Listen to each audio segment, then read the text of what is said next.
Hello, ladies and gentlemen, and welcome. Welcome to the final Fleet LatAm expert meeting of 2023. And I'm really glad that our Fleet LatAm Advisory Board Chairman, Pascal Serre, is again with us today to support us and you in managing and moderating this Fleet LatAm expert meeting. Welcome, Pascal. Happy to be with you again, Stephen. Buenos días a todos. After a very successful Fleet LatAm conference in Mexico City last month, where we discussed together with more than 300 decision makers in Latin America how to succeed in fleet sustainability and safety, we will further discuss the latter today.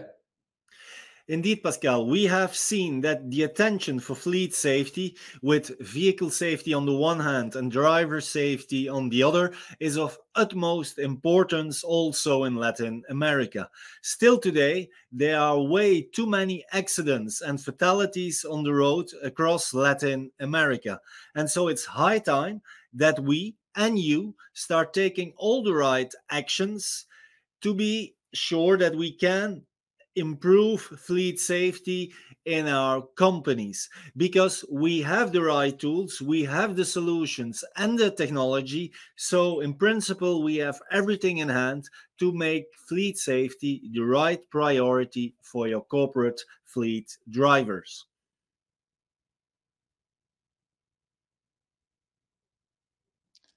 Pasamos ahora al calendario de hoy. Nuestra sesión de un poco más de hora y medio se divide en 4 partes. Primero, yo les voy a presentar nuestro programa para el año próximo. Después, escucharemos a Adrián Quijano, director de capacitación para empresas en CEPA, el Centro de Prevención de Accidentes, que nos va a presentar un cuadro general de la situación de seguridad y accidentes en el continente latinoamericano. Luego, Katarzyna Sitnikova, responsable de Ruptela para América Latina, nuestro patrocinador el día de hoy, nos presentará su empresa. Y finalmente, Steven va a invitar a Ricardo de Bolle, director comercial de la Alianza Arval Element en América Latina, Michael Ferreira, director comercial de Octo Telematics, y Alberto Mancillas, recién electo Fleet Manager del año 2023 y responsable de la flota de ABB, en un panel para debatir sobre cómo desarrollar una flota segura. Ahora les quiero presentar nuestro programa para el año próximo. Recuerdo que el objetivo de Fleet LatAm es apoyar a las empresas en el proceso de optimización de la movilidad de sus empleados. Apoyamos los gestores de flotillas para gestionar su TCO, proteger el planeta, mejorar la seguridad de sus conductores y por eso distribuimos contenidos especializados. Nos dirigimos, como ya lo decía, a los gestores de flotillas, que sean compradores, miembros de los equipos de recursos humanos, de las direcciones financieras o directamente administradores de flotas. Pero nuestra red incluye también a todas las categorías de suplidores del ecosistema. Pueden ser constructores de automóvil, empresas de leasing, empresas de servicios de mantenimientos, compañía de seguro, empresas de telemática, empresas especializadas en el manejo de datos, empresas de formación, etc. Y también tenemos a las asociaciones, y los gremios que las agrupan. A esta fecha, 13.000 personas reciben nuestro boletín informativo semanal. Nuestro sitio web global recibe 32.000 visitas mensuales y la parte dedicada a América Latina 3.500 al mes. En nuestros eventos a lo largo del año 2022 tuvimos a más de 750 participantes.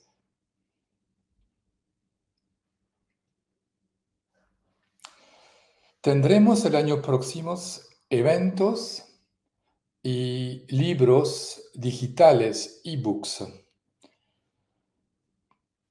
Lo más importante va a ser el Summit, LatAm Summit, en septiembre en México, tanto en inglés como en español.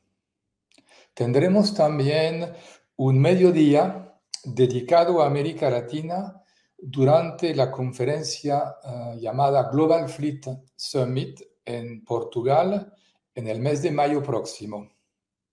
Y finalmente tendremos 3 reuniones de 2 horas, reuniones digitales, una en el primer trimestre, una segunda en el segundo trimestre y la tercera en el cuarto trimestre. Los ebook tendremos 2, uno en la primera parte del año y la segunda en la segunda parte del año. Ahora quiero hablarles de las oportunidades de patrocinio. El evento principal, como lo decía, es nuestra conferencia en México en septiembre. Este año el tema será ligado a la transición ecológica y llamaremos la conferencia El camino hacia una verdadera sostenibilidad. Controles del carbono, CO2, electrificación de la flota, movilidad alternativa. Como de solito, será en inglés y en español y esperamos participantes del mundo entero, tanto de América Latina como de Europa y Estados Unidos. En cuanto a las otras conferencias, las 3 digitales, llamadas Online Expert Meeting, serán dedicadas a los temas que ahora ven en la pantalla. En el primer trimestre tendremos un debate sobre cómo realizar su transición hacia una movilidad sostenible, cuáles son las oportunidades, las dificultades. En el segundo trimestre hablaremos de las alternativas de financiamiento y de uso de los vehículos, el cambio de modelos, su evolución, sea tema de leasing, de renting y todo lo que tiene que ver con movilidad flexible. La tercera sesión discutiremos de las nuevas tecnologías que hoy en día permiten mejorar la seguridad en particular y la movilidad en general. La media jornada del Global Fleet Summit, probablemente en abril o mayo del año próximo, hablaremos de la situación en América Latina y la compararemos con lo que sucede en Europa o en Estados Unidos.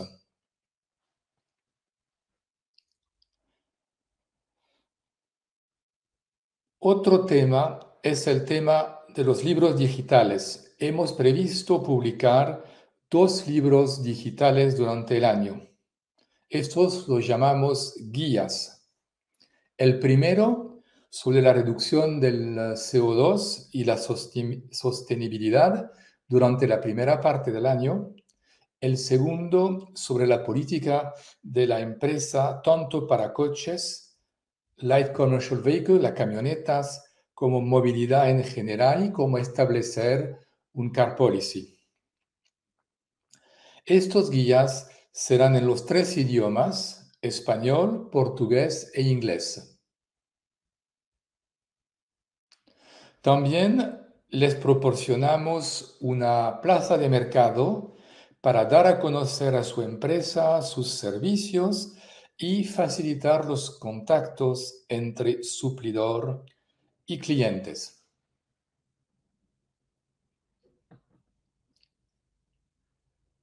Finalmente, les quiero presentar nuestro equipo comercial.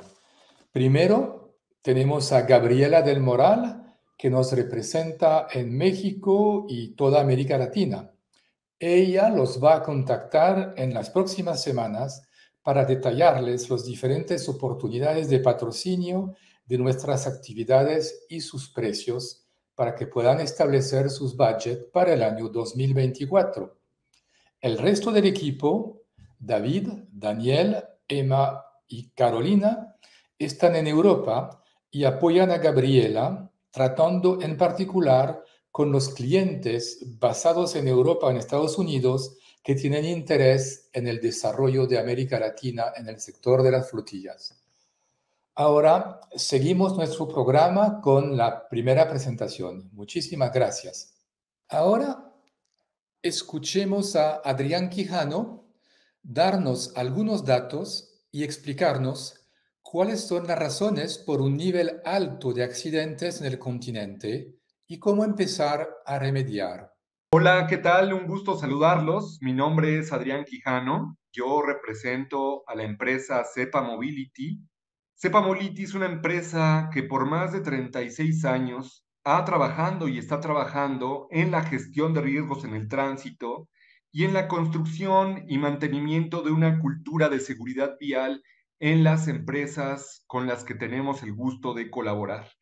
En esta plática vamos a tocar temas muy relevantes para la seguridad de nuestras flotas, de nuestros países y obviamente para la región de Latinoamérica. Voy a iniciar esta breve charla con una contextualización del accidente de tránsito como problema de salud pública, ¿no? Sabemos y podemos ver en pantalla cifras alarmantes, cifras trágicas que nos hacen ver la magnitud del problema. A mí siempre me gusta decir que además de ver y conocer estos números, tenemos que pensar que detrás de cada una de estas cifras existe un rostro, existe una historia, existe una familia que está padeciendo las consecuencias del accidente de tránsito. Es por eso que es de mucho orgullo que como gestores de flota podamos trabajar en pro de la seguridad vial, porque al final estamos trabajando para salvar vidas. Ahora, el problema es tan grave que la Organización de las Naciones Unidas ha decretado a esta década del 2021 al 2030 como la segunda década en materia de seguridad vial. Esta segunda década o este decenio de acción por la seguridad vial tiene una meta muy clara: reducir las muertes y lesiones en el tránsito en un 50% para el 2030. Este objetivo es muy retador, pero afortunadamente hoy en día esta problemática realmente sabemos cómo resolverla. Es decir, hay lineamientos muy específicos que todos los que tenemos responsabilidad sobre el tema tendríamos que estar haciendo. Estos lineamientos o esta orientación están asentados en algo que se llama el Plan Mundial de la nueva década de acción en materia de seguridad vial. Esta estrategia está integrada por 4 pilares, los podemos ver en pantalla, y por 5 áreas específicas. Estos pilares y estas áreas forman o construyen o constituyen una matriz en la que en cada uno de los cuadrantes hay acciones que deberíamos de estar haciendo para lograr los objetivos de seguridad vial demarcados en el Plan Mundial. Por ejemplo, esto no solamente es un elemento que puede trabajarse de forma macro en un país o en un elemento gubernamental, una entidad gubernamental. Puede trabajarse también en una empresa, ¿sí? Porque lo que estamos viendo es que es una estrategia sistémica e integral. Entonces, por ejemplo, yo en mi empresa, en mi flota de vehículos, yo puedo tener el pilar de usuario seguro y puedo, por ejemplo, conjuntarlo con la parte del área de la educación, ¿sí? Entonces, en esa intersección entre el usuario y la educación, pues las acciones que yo tendría que estipular son, por ejemplo, la capacitación a mis conductores, ¿sí? O, por ejemplo, puedo tomar el pilar que habla sobre vehículos seguros y puedo intersectarlo con el área de la tecnología. Bueno, ahí tendría que entonces yo construir un programa o una política que describa los lineamientos o los requisitos mínimos para adquirir un vehículo en términos de seguridad pasiva y seguridad activa, por ejemplo, ¿no? Entonces, cada uno de estos pilares, en su intersección con las áreas, van a generar una serie de acciones muy específicas con las cuales nosotros podemos ayudar a mejorar la seguridad vial, ya sea en un país o en una empresa. Ahora, en nuestra experiencia de 36 años, ayudando a organizaciones a construir cultura de seguridad vial, nos hemos dado cuenta que el enfoque bajo el cual opere nuestro programa de seguridad vial al interior de la organización va muchas veces a demarcar el éxito del programa, ¿sí? Y el enfoque con el cual nosotros hemos visto y sabemos que funciona en la parte del sector privado, ¿sí? Hablando de las empresas, es un enfoque que pone al centro a las personas. Es decir, que cuando yo quiero reducir los accidentes de tránsito en mi organización, entonces lo que tengo que hacer es buscar mejorar las condiciones laborales de mis conductores.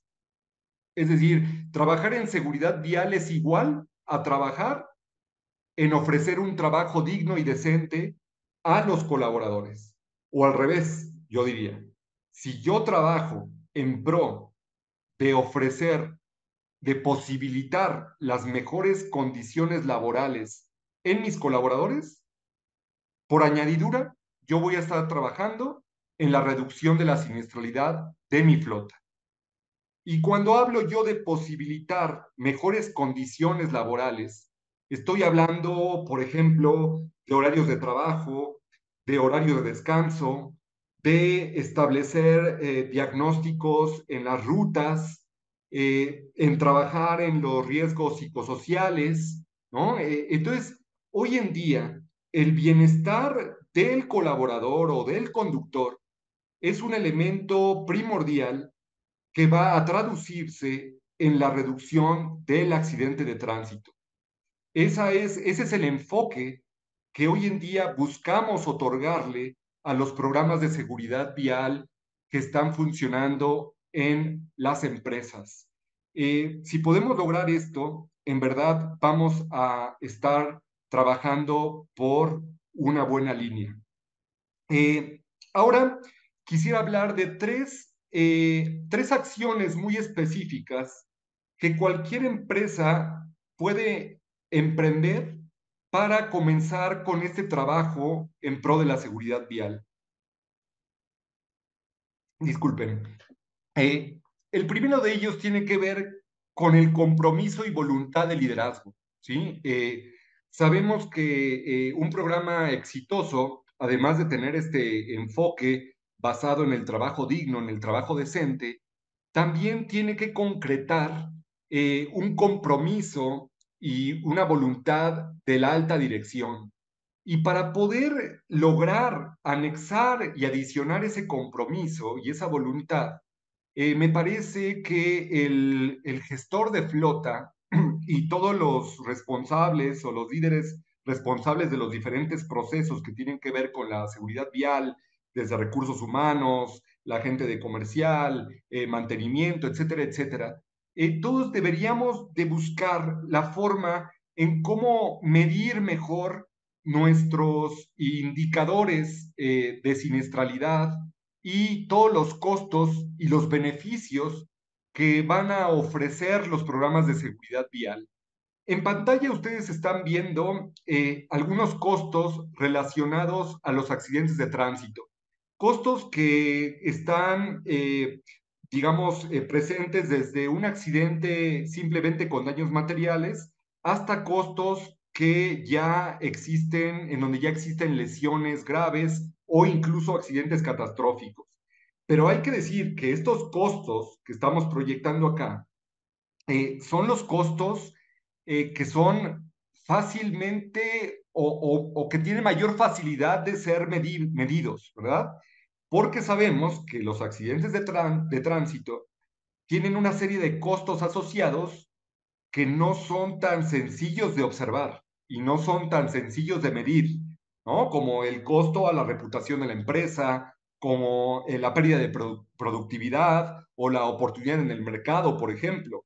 Entonces, las organizaciones deben de tener estrategias para poder hacer visibles estos elementos y poder comunicarlos de forma que podamos realmente sumar a nuestra causa mayores voluntades y mejores compromisos. Eh, Segunda acción, diagnósticos de seguridad. Hoy hay muchas metodologías que pueden utilizarse, pero nosotros creemos que, y por la experiencia que hemos tenido en la implementación de programas, nos parece importante partir de un diagnóstico que no solamente pueda visualizar el estado en el cual se encuentra el programa de seguridad vial en torno a los diferentes procesos operativos, sino también un diagnóstico que vaya focalizado en la cultura de seguridad vial, en las creencias de nuestros colaboradores en pro o en relación a la seguridad vial y también, ¿por qué no? Esto es importante, hacer un diagnóstico de si realmente nuestra estructura organizacional realmente puede soportar el programa de seguridad vial. Nos hemos dado cuenta que a veces por mejor que esté un programa, si yo no tengo las capacidades para poder implementarlo, no va a ser exitoso. Entonces, esta segunda acción que tiene que ver con los diagnósticos de seguridad vial es fundamental para cualquier empresa que quiera desarrollar un programa de seguridad al interior de su organización. Y por último, la tercera acción específica a implementar para fortalecer nuestros programas de seguridad está justo en lo que tiene que ver con los estándares de seguridad de flota. Es decir, la voluntad de la alta dirección, del liderazgo en relación a la seguridad vial, tiene que asentarse en un documento, ¿no? Por eso hablamos de documentos de gobierno, es decir, políticas o estándares que describan los roles, las responsabilidades de todos los que participamos en el programa de seguridad vial y también manifiesten los lineamientos específicos bajo los cuales tenemos que regir a los diferentes procesos que integran a la organización y al programa. Por ejemplo, cuando hablo yo de gestión del conductor, estoy hablando de escribir, de documentar realmente estas directrices que van a funcionar para el reclutamiento y selección de conductores, para la capacitación constante de mis colaboradores, no solamente, como decimos, de los conductores, sino de los liderazgos, supervisores, gerentes y dirección también. Eh, Poner reglas específicas y lineamientos sobre procesos que tienen que ver con la gestión del vehículo, cuestiones que pasan por el mantenimiento preventivo, el mantenimiento correctivo, establecer criterios de cuándo un vehículo tiene que ser cambiado, tiene que ser renovado, etcétera, etcétera, ¿no? Entonces, en cada uno de los procesos que tienen relación con la seguridad vial de la organización, deberíamos de tener un documento de gobierno que establezca las reglas bajo las cuales va a operar. Entonces, estas tres acciones nos parecen fundamentales para conseguir un programa sólido de seguridad vial laboral. Con esto me despido, no sin antes agradecer su valioso tiempo y desearles mucho éxito en lo que resta de este día y de estas charlas en pro de la seguridad vial en nuestras flotas. Muchas, muchas gracias. I am very pleased to welcome Katarzyna Sitnikova now and interested in listening what she has to tell us about Ruptela and her plans for Latin America. Good day. This is Ruptela Latin America. We are a worldwide telematics company providing solutions for fleet management and GPS tracking to power up the most efficient use of transport for a sustainable world. My name is Katarzyna. I'm the general manager of the branch in Mexico, which is responsible for the sales of all Latin America. We have 15 years of experience in more than 120 countries. We have 5 branches worldwide, among them the Latin American branch, which has a local office in Mexico with a dedicated Spanish-speaking team, including sales managers, field application engineers, support engineer, and the local warehouse. We understand how much it is important to provide a premium quality product for a reasonable price. That is why only high-quality components are being used in Ruptela's manufacturing. It is very important to customize the product to the local needs. That's why we're focusing on that, understanding the mentality and the needed service level for the local markets. We have a business working closely with end users in Europe that helps us to clearly identify the needs and develop products that solve real everyday problems. We see 2 main directions of transport telematics here in Latin America, which are efficiency and security.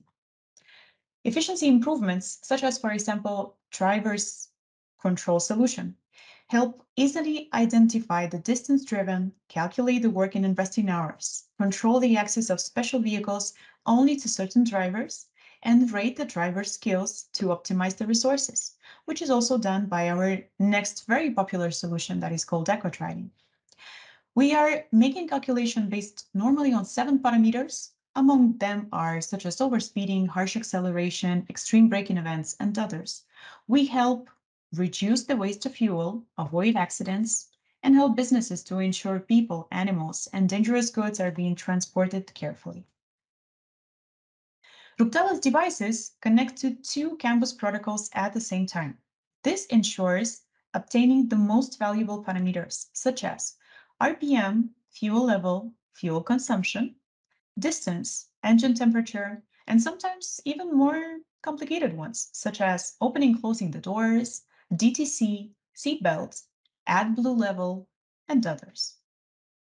We are ensuring optimal vehicle performance and reducing resource consumption. For example, by optimizing maintenance expenses, such as tires, oil, and others. We are positively impacting the ecosystem by minimizing CO2 footprint. Another important thing about fleet security is the jamming detection. Using one of the best modem providers allow us to have a quality jamming detection. We perfectly recognize the lack of signal versus the actual interference of the waves by the third-party device. This helps us to reduce the amount of false positives to its absolute minimum.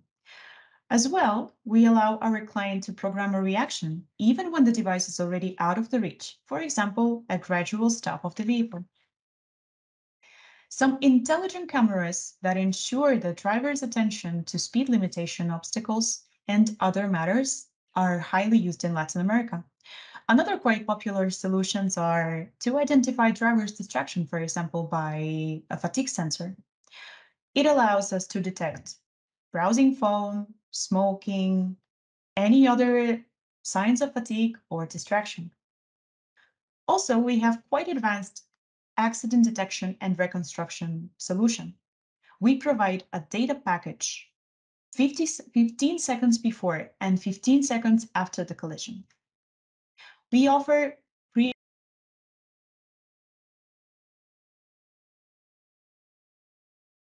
and LTE technologies, both in 4G with the fallback to 2G. We have integrations with one of the most advanced partners, such as Mobileye, Sepia, and Continental. By scanning those QR codes, you can have an easy access to our solution, products, and instructions. Thank you very much for your attention. Now it is time for our panel, and I leave the floor immediately to Stephen Schuff.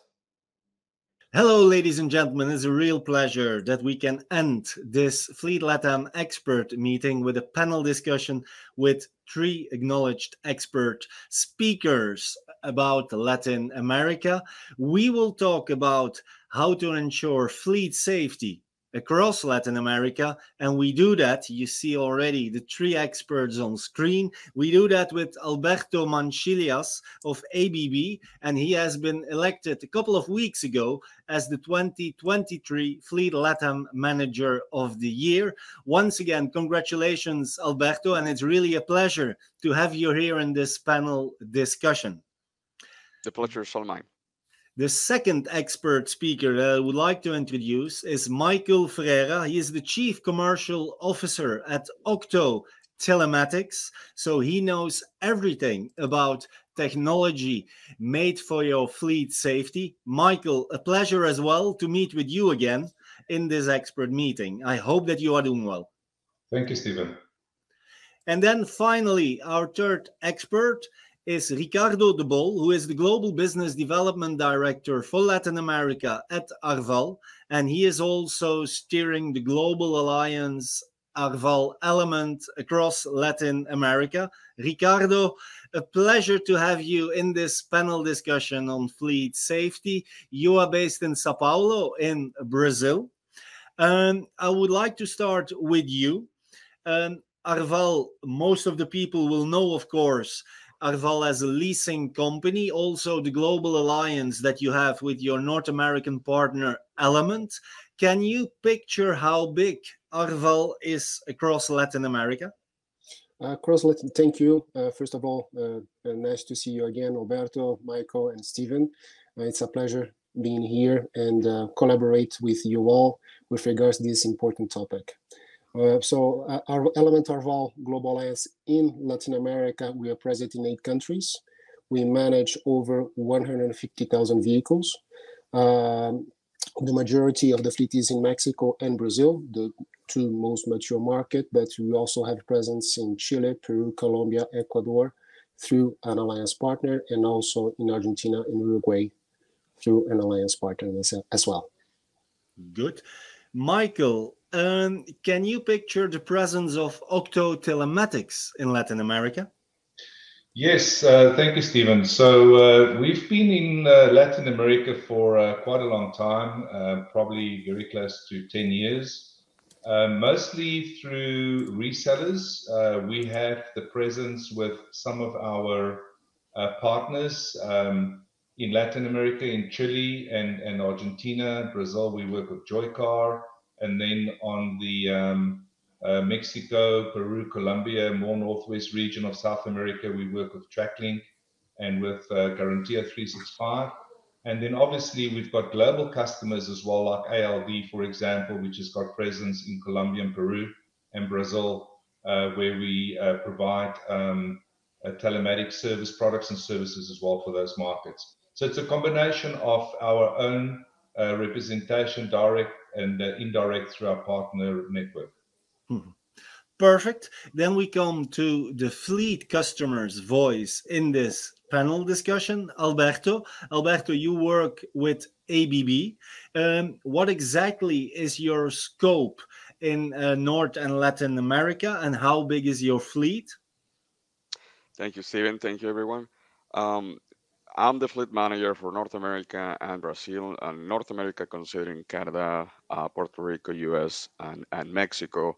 My team supports over 2,500 users across this region, and we, ABB, having a presence in multinational and several nations. We have a relationship with some lease companies like Arval and Element and Holman in North America. Okay.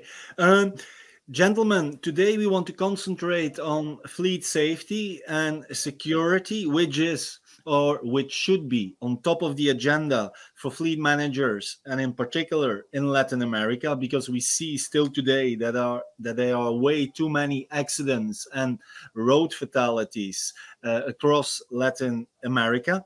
I would like to start with Alberto. Alberto, I don't know if you know your figures by heart, let's say, but can you tell us how many accidents or incidents you have in your fleet? Can you give us a figure in terms of so many accidents per year or? Sure, absolutely. So every region, every country is different, depending on the level of insecurity, depending on the level of the roads or the conditions of the roads, depending on drivers' proficiency on managing or driving. We have less than 100 accidents in between Canada and US last year, and we have around 150, 160 accidents in Mexico, and in Brazil we have 42 accidents last year. And when I'm saying accidents or incidents, we have several issues. Um, we have rear ending. We have us being affected, and we're considering everything that it's involved in a road condition, in the vehicle condition.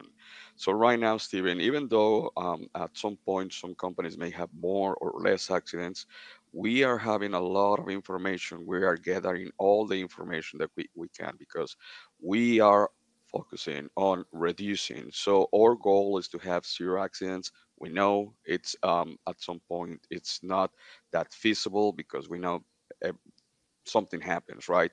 But the target for ABB is to keep reducing the accidents to near zero. Mhm. Okay. Ricardo, you heard from Alberto a little bit the volume of accidents that they have in Latin America with Mexico and Brazil. It seems still quite a high figure. What are for you the main reasons that in Latin America there are still so many accidents that happen each and every day? Stephen, it's a complex answer because there are many factors that we all know that affects the accident index in a country or in a particular company. We can start with the road conditions in Latin America, which are not the same as we have in Europe or in North America. Other factors are how the government sees the mandatory insurance in the countries. I remember a few years ago in Mexico City during Fleet LatAm that we discussed about what is the cost of life for the different countries. It varies enormously. In Brazil, it was around $3,000. In Argentina, $130,000, the cost of a life for the government. So, but on a fleet perspective, as we are a fleet management company, what we try to do is to act proactively with our clients. The first thing is how the company, how our clients deal with their drivers. Are their drivers responsible? How do they manage the traffic violations? Things like that, that proactively and training safety drivers with drivers, we can go up to, and this I will leave to Michael to comment as well, telematics. We can extract a lot of information about the vehicles, the drivers' profiles to act proactively to avoid. I think what we all don't want is to lose a life. So what measures can we do to detect that and preventively act to prevent this kind of situation? Before that, I go to Michael. Ricardo, another question for you. Sometimes I have the impression that each and every organization or corporation is indeed saying that safety is paramount. Safety is the most important thing there is within the company. But I have also, at the same time, the impression that safety is often taken for granted, that it's not always driven forward by each and every division in the right way, that sometimes corporates have a little bit of, yes, someone else will take action. Do you agree, or is that too strong what I'm saying? It's too strong, to be honest, Stephen. But there's a it makes sense at the end, no, because it's a nice to have. But what we miss in some cases, and again, I'm talking about the whole portfolio of clients that we have. We have from clients that when a driver has a traffic violation due to alcohol, they do nothing. We have other clients that the driver will be dismissed. He will receive a letter of resignation together with the traffic fine. So it varies a lot between company to company. No. Okay. Okay, but yes, but it's a stronger statement. Well, we cannot say that they don't see or they don't want to promote anything. But each organization is a complex has its complexity, I would say. Yeah. Of course. Michael, a few weeks ago, we had the Fleet LatAm Conference 2023 in Mexico City. Your CEO, Mr. Nicola Veratelli, made an incredible speech in terms of the use of technology to enhance fleet safety. So if listening to what he has said, and probably it's not only with Octo, but also with other companies, the technology is available. Are you sometimes surprised how less the uptake of technology is within corporate fleets to steer and to optimize fleet safety? Absolutely, Stephen. I think Nicola's presentation and his message was a very strong one, and that is that we need to be proactive and preventative and not reactive, and try and fix the mistakes afterwards, because people's lives are at stake. The challenge is, I think, the technology component is just mere data. And what does data mean for the fleet manager in terms of preventing accidents and saving human lives? If you look at the automotive industry over the last 30 years, you would see that things were introduced like ABS braking as a standard in cars. There are certain crash detection and crash prevention mechanisms built into the braking system of vehicles. Sensors and cameras have been improved significantly as standard equipment on vehicles.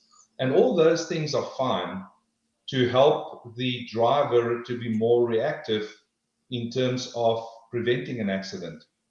But when it gets to data, we've adopted at Okta what we call the safe system approach, which is the US Department of Transport 5 elements, which is basically people, safer drivers, safer roads, safer vehicles, and then safer speeds, and also post-crash care in terms of events. In LatAm last year, more than 100,000 people were killed, compared to 20,000 in Europe. And then you ask yourself the question, why is that the case? And what can we do, and what can fleet managers do to get that 100,000 people in LatAm down to 20,000? Ricardo mentioned a point. He said road conditions. Yep, road conditions is a point.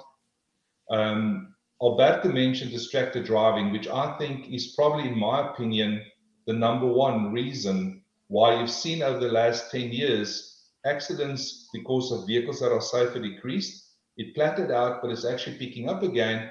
And it's not the car anymore that can't stop in time. It's the driver that can't stop the car in time because he's distracted. So when it gets to Okta, and what we can do is provide accident analysis, or we can provide a crash and claim analysis to show what was the actual reason and what was the cause of this accident.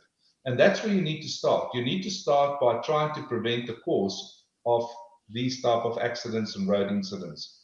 So with telematics, the data that can be gathered from the car, the data that can be gathered from the driver themselves, whether it is distracted driving because they used their mobile phone, or whether it was excess speed, or whether it was just basically an accident in totality that needs to be analyzed, But the reasons fleet managers need to address are the preventative reasons that can prevent these type of incidents happening in future.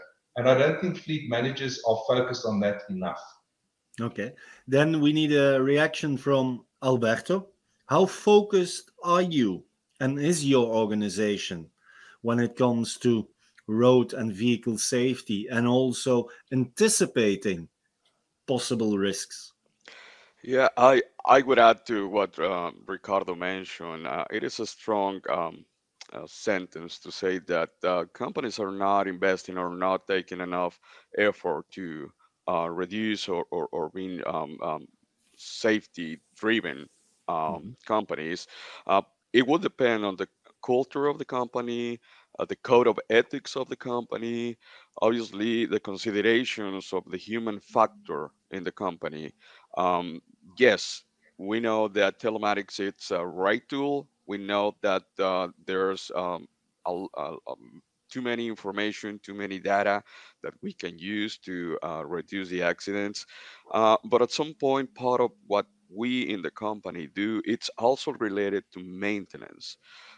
We do not hesitate on changing a windshield. We do not hesitate on doing preventive maintenance on brake pads. We do not hesitate on changing tires when it's required. So added value to the telematics, you need to complement that with what you can control in the company, with the vehicle being a great tool, a great asset in good shape, and then complement that as Michael mentioned, it's obviously try to prevent what is coming on the driving behavior. Complement that with the data from the telematics, and having a great vehicle, like having a great driver, it's gonna create a really good combination of a vehicle that it's um, in good shape with an employee or a driver that is focused and committed to do the job on a well being sense. Mhm. Okay, Ricardo, for fleets, it's also important, of course, to look at the costs.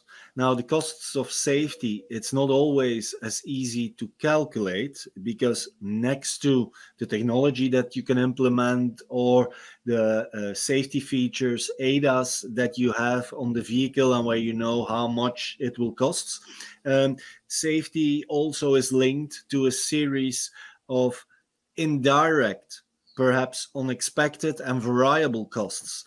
In terms of calculating the real cost of fleet safety, where would you say you need to start?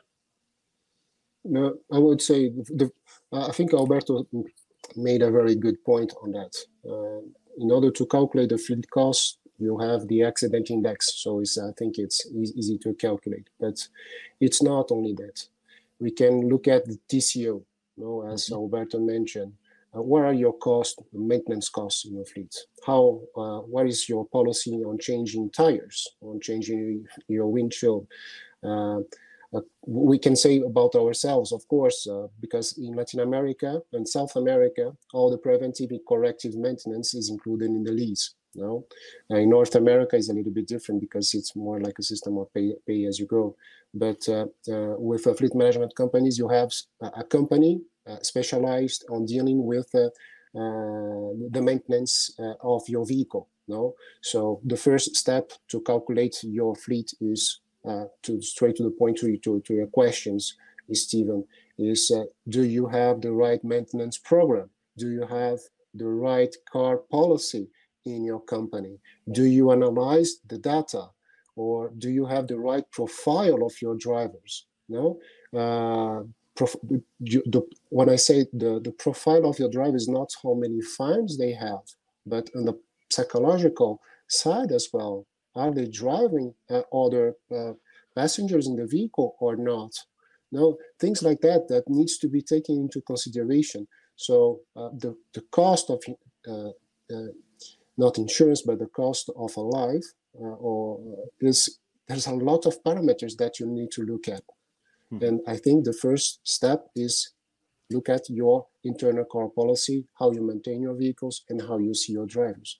Mhm. And do you organize for each and every new employee that normally would get a company car at ABB? Do you check the profile of the driver? And is that done also on a regular level, for example, that each year or so that you check again the driver license, somehow a profile, that you organize trainings, etc., Alberto?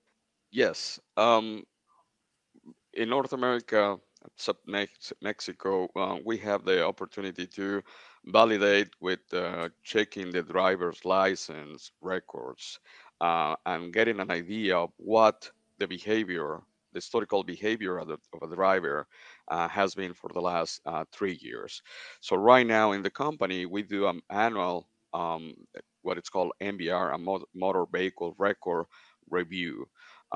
We validate that the drivers have been historically been on a good behavior, let's put it that way. No major violations like driver under the influence of substances. Um, that would trigger a flag in our records, and we have a strong policy statement saying, well, if you have a major violation, you're not allowed to have a vehicle on your hands, because as Ricardo said, it's not the monetization of safety. It's how much does a life cost, how much does an arm, does how much does a part of your body cost. I mean, I don't think we can have a symbol of money on each of our body or a life. So we have those review records that are going to be uh, thankfully we haven't had any issues with our records, and in Mexico and we have some kind of historical information, and Mhm. we know that we can improve that in Mexico, and in Brazil we have telematics that are going to be preventing us from future incidents. So those are the different layers that we have in North America, that we use to avoid any future incidents. Mhm. And Michael, um, when an accident happens, then it is, of course, very good that a company and the driver is well insured. Now, to my understanding, it's sometimes also an issue across Latin America that not every car driver, and I'm not talking about the corporate car drivers, but the other ones, that not everyone is insured. How big is that problem in terms of safety across Latin America that not everyone has the right insurance? It's huge, Stephen. You know, in a country like Chile, only I think less than a third of people are insured. As a matter of fact, I think it's about 25% of drivers are actually insured on the road. Yes, with fleets it's different because many fleets are self-insured. But the point is not really the insurance, or as Ricardo mentioned, the TCO. I mean, TCO is important for any company in terms of reducing either insurance-related fees or accident-related costs, or the vehicle residual value that's impacted by an accident. Alberto can tell you all about that. In my opinion, it is the companies or the fleet's responsibility to create a safer environment for drivers. And what I mean by this is many companies are pushed by SLAs or productivity to do more with less. So drivers are expected to drive longer hours, so they get tired easier. Drivers are expected to do more frequent stops if they are in the delivery service area. And they are expected to work longer hours, sometimes over weekends. And all of that contribute to fatigue. It contribute to attention deficit in terms of people paying attention to the road and the conditions. You know, I lived and I worked in Brazil for 3 years, and Ricardo can tell you how many motorcycles are on the road there, especially over weekends. And you have to have eyes around your head to look all the time and see where they're coming from. If you're tired, you don't have that attention to detail that you would have under normal circumstances. So yes, we can talk about TCO, we can talk about all the components that impact the accidents and the vehicle itself.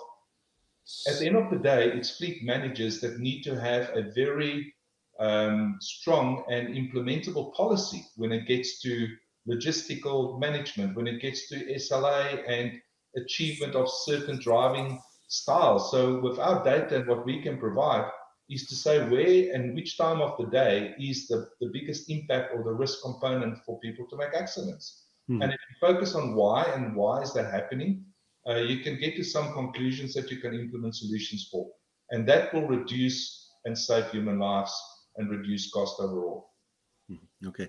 Ricardo, I can imagine that there are many corporate fleet managers in Latin America that want to have a decent, very strong even policy that also pays attention to safety. Now, having just the policy in front of you as a fleet manager is one, but you also need to be able to drive it through the organization with the approval of top management, the working councils, and everyone else in your organization. What would be your tip or advice to fleet managers that need to convince their internal stakeholders of a policy in which stricter safety rules are embedded? I would say the first. I think this applies not only to safety but for anything with regards to fleet management. Present the data. Understand your fleet. With data, with numbers, information that you can get from your fleet is the first step, because otherwise it's just an idea or a wish. From the moment that you have data in front of you and you can collect data.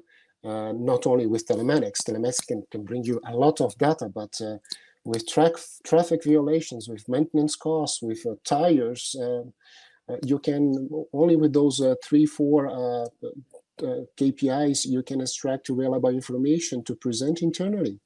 Is how you present, and this is something that I'm in the industry for 17 years now, and I see that in Latin America we are progressing a lot in terms of maturity of the fleet managers. And I think this is also the role that what we are doing here. Is to promote that and to give them expertise for them to do better their jobs. Because if you come back 20 years ago, they were not at the same level. So this kind of forums that we have contributes to them, and how can they approach different topics with regards to fleet. And one of them, of course, is safety. Alberto, how did you convince your top management and your internal stakeholders of the safety elements within your strategy and your policy? Or was it not necessary to convince them? Was it already there, let's say?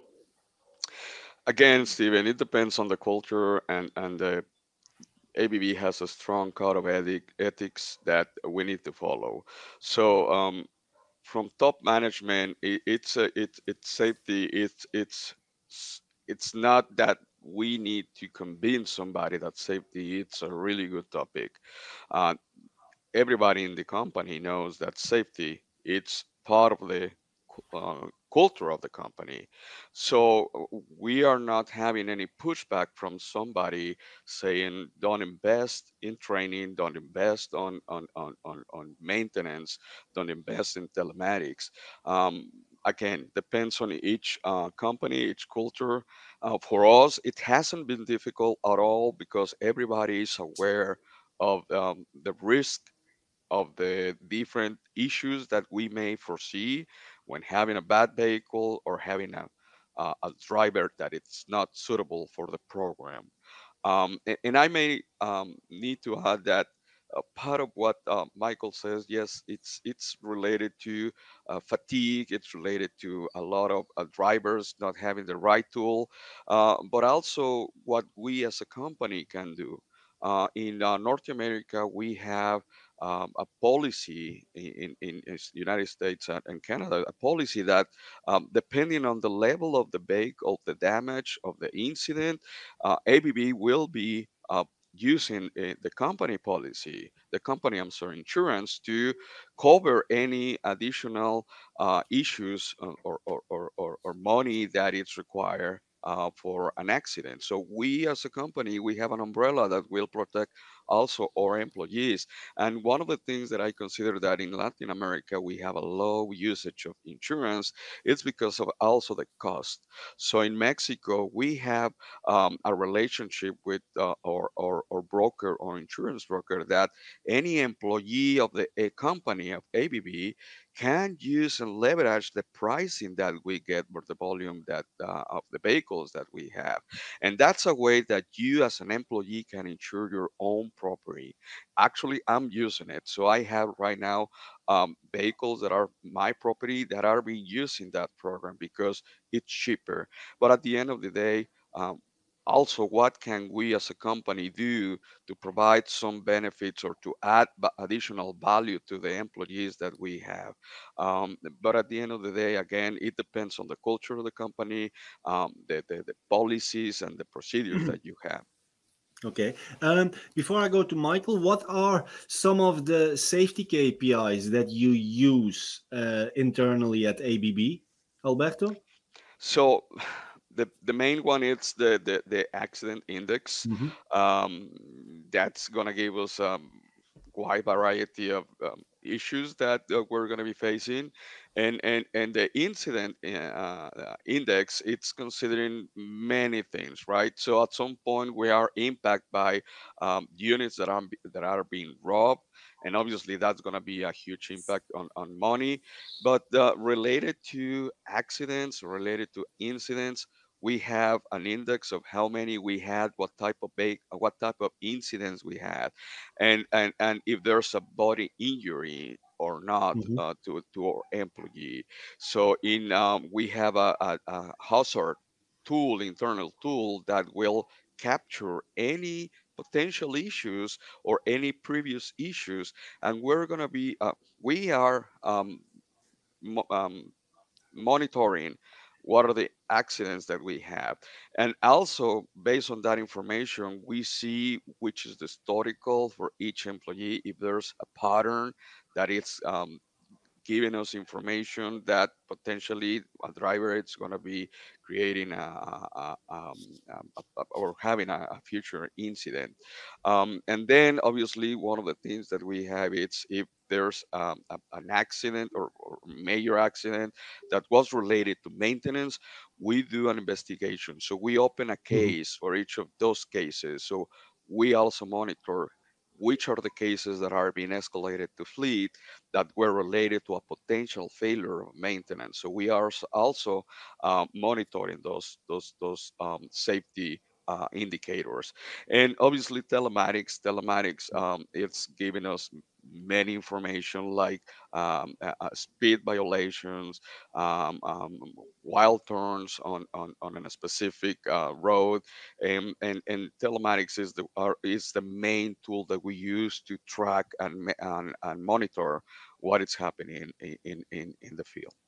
Okay, perfect. Michael, Octo has a very particular focus on safety through the connected technology that and through the expertise, of course, that you have since many years within your company. Um, and more specifically, you also have expertise when it comes to connected insurance. Can you tell us how your company can support other companies and fleet managers um, using data to reduce the accidents, the incidents, or even avoid accidents and incidents, and how you can support insurance premiums cost through technology? Yeah, good question, Stephen. I think the big concept around user-based insurance is all about driver risk scoring and driver safety. So we've got an app that we can make available to any fleet, or we can make the app available within the fleet's app as an SDK or software development kit within their app, where driver risk scoring can be monitored and can be compared to other drivers in terms of certain criteria or metrics. We've got about 8 to 10 metrics that we measure driver risk behavior by. But that's not really the point. The data and collecting this in the app is all good. But my biggest question is, what do fleet managers do with this data? What do companies do with this UBI or this risk score component? So for the insurance market, obviously you can look at a certain premium. I mean, the better the driver, the better score he's got, the lower his premiums are. He's not a risk to the environment or the company, or from a risk point of view, there's a mitigating factor that he's conscious and good in terms of his driving behavior. But more importantly to me is what do you do to keep this type of good behavior in place, specifically when it gets to fleet? And there are things like, for example, incentivizing low-risk drivers with the Driver of the Year award. So big companies have the ability to use this data then and say that the following people fall within a category of being a low risk and Driver of the Year. This is part of the metrics or the components that we measure them by. Another one is, for example, to fleets or insurance companies for that matter, utilize this data to say, how do we price or how do we position ourselves in terms of the type of incidents of accidents that we have? Is it rear-ended collisions? Is it collisions? Is it single vehicle accidents? What time of the day is it happening? Where is the day happening? What is the sort of high impact areas where this is occurring in cities, etc.? And how do we prevent or mitigate those to reduce our risk? And then another one as well is, how does all of this impact in terms of people that are not qualified to drive, that's got claimed licenses, that the vehicle is not roadworthy, there are trouble codes in terms of either brake pad wear or maybe tire pressures are below where they should be. How do we as fleet managers, or how do we as individuals monitor and mitigate those risks, that those components can cause accidents as well? So for example, telematics can give you a lot of good stuff, but what are you doing with this? What are you doing with this data? What are you doing with this information to prevent accidents or incidents from happening? And I think there is a big area of improvement needed with either private individuals or with fleets to pay more attention to those components that are causing accidents or incidents to happen. Okay, so if I understand you correctly, also the return on investment of a telematics program will largely depend not only just on the installation of the telematics devices, but what you do with the data that you can track from those telematics technology. Is that correct? Correct. Within the bigger ecosystem, so you've got the vehicle, you've got the driver, and you've got the environment. I mean, those are really the three components in the ecosystem that you need to focus on. Everyone wants to reduce CO2 emission. So what does your fleet cycle strategy look like, ICE to EV, for example, and where does that fit into the equation? What is the best and right time to do that? The second one, in terms of the vehicle is a tool. So it's a tool to do the job, or it's a tool to get from A to B. And we need to make sure that from a compliance point of view and an operating system point of view, that it all works according to the way that it should. And then from a driver point of view is incentivize good behavior, incentivize good driver style, incentivize people that are conscious about the environment and the vehicle in terms of their operating environment or their operating style. I mean, those are the components that I think needs more attention. Ricardo, I know that Arval, you have within your company your own telematics program, so you are not really depending on a third party in terms of telematics technology. So you can use your own telematics technology and your own program. What is your answer if you have a fleet manager that says yes, but that connected technology it is interesting, but I have questions about the return on investment, or I have questions about the cost? So first of all, we have our own telematics solution in Europe. In Latin America, we work with partners. Okay. So just to mention. With regards to that, Stephen, it's and I think that Michael would answer that much better than I can. It's not a question of investment. No, it's not a return on investment. We can. I think that this is the first step. Is not to consider as investment or a cost. No, because we can find many ways to justify the cost and see that the investment that you did it will give you you have less accidents, less maintenance, less fuel consumption, etc. I think this is my personal opinion. It's the wrong way to see it, right? It's not a cost, to be Okay. honest. Sorry If to we, be.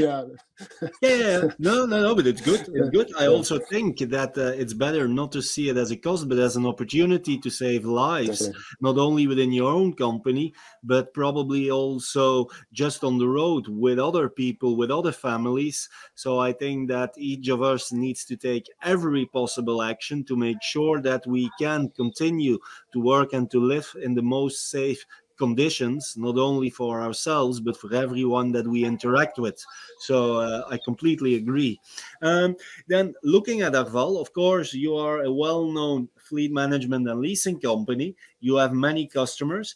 Can you explain what kind of actions you have to promote safety, fleet safety with your customers? Because it probably goes beyond just the car policy or just telematics technology. Okay. Uh, I can maybe uh, answer your question in two different actions. The first one is our regular business reviews with our clients, where we show the data that we were able to extract from the drivers, being on using telematics or not using telematics. So this is the first point. So we have quarterly business review with some clients, a year business review for our clients. This is the first one, and also promoting in the different markets that where we are present. Like for example, in Brazil, we have a campaign, Yellow May, so that we did this year, where we trained 2,000 drivers, on safety. So we did that online, and part of it also in presence. So this is the kinds of things that we do to promote safety. So analyze the data and also proactive campaigns of education, educating the drivers, etc. To end this panel discussion, a few short questions. I would like to start with Alberto. Alberto, looking at ADAS and the features in the vehicle, what is the feature that for you is really necessary for your fleet drivers? And what is the feature that you say, well, this is something that I don't see much value in?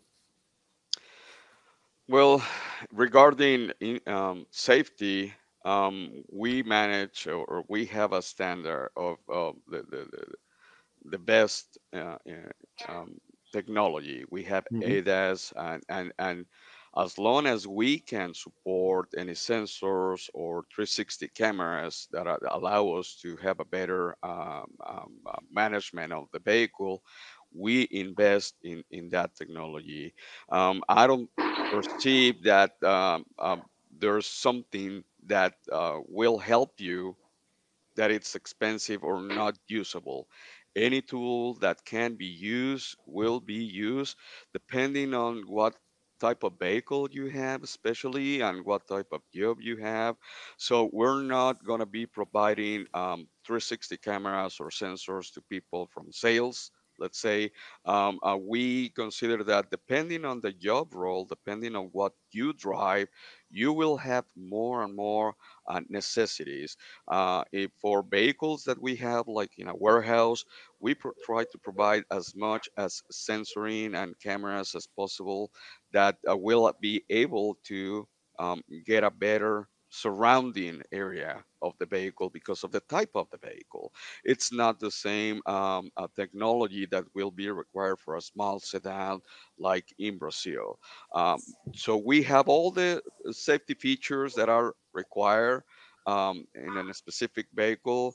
But in case of you need an additional tool or feature in the vehicle, we do not hesitate to add that to the vehicle so you can have a better management or driven experience, like Bluetooth. Like one of the basic things that we have been discussing is Bluetooth. Um, you, all the vehicles that we have should be connected through Bluetooth to the cell phone to avoid somebody answering the phone or having a phone on the hand. So those are the kind of features that you potentially may not see as required, but we do consider that additional safety equipment is worth value. Okay. Ricardo, how will fleet safety further develop in Mexico and Brazil, as these are the two, let's say, biggest countries in Latin America? And what can you do to improve fleet safety in those countries? I think that all with what we discussed here, we need to do it more frequent, be more mature, and challenge ourselves. Because we presented here, the four of us, many ideas, actions that we put in place in our companies or to our clients, is to make that more relevant to in terms of education, not education not only for the drivers but also for the fleet managers. So it's to act more. Yes. Michael, what can we expect from technology in the future to support fleet safety in Latin America? Yeah, I think that's a very loaded question, Stephen. But we expect more from the OEMs. OEMs are working on the connected car. At this stage, there are millions of data points received and a million of data points that is worthless. So what are the worthy data points that OEMs can make available? I'm thinking about things, for example, tire wear and brake pad wear. Specifically, when you start to talk about EVs, it's going to be a critical point for safety. If we can make sure brake pads and tires are inflated, or brake pads have got the right amount of padding left, for accurate braking, etc. That's critical. But more important, I think, from a technology perspective, as we grow and learn more about artificial intelligence, and as we grow and learn more about machine learning, and try and utilize those historical events or business cases in our businesses, I think that can help a lot to prevent accidents and save potential lives. If we do not embrace that, if we do not work with the OEMs in a more and deeper way to make sure that the data we can get are accurate and are usable, then I think we are not going to make any progress. And lastly, I think it's not really about the data at the end of the day, but it's what we do with that data that matters. What are the strategies, action plans, driver incentives, the risk mitigating components that we can measure our success in terms of using this data in safety that's going to matter? And I think we can do much, much more there. We're not doing enough. Okay. Thank you very much. I couldn't have said it any better than you, Michael. Thank you very much, Alberto Manchilias of ABB, Ricardo de Bol of Arval, and Michael Ferreira of Octo Telematics. Ladies and gentlemen, may your fleet stay safe. Thank you. Thank you, everyone. Thank you. Bye-bye. Thank you very much for having joined this Fleet LatAm expert meeting. May your fleet become safer and safer. It is almost the end of our Fleet LatAm program for 2023. Our final ebook will be published next week. We had again excellent contact today again, and I want to thank our sponsor Ruptela and all the speakers. Hope to meet with some of you next month in Lisbon for the Fleet Europe Summit. Bye-bye.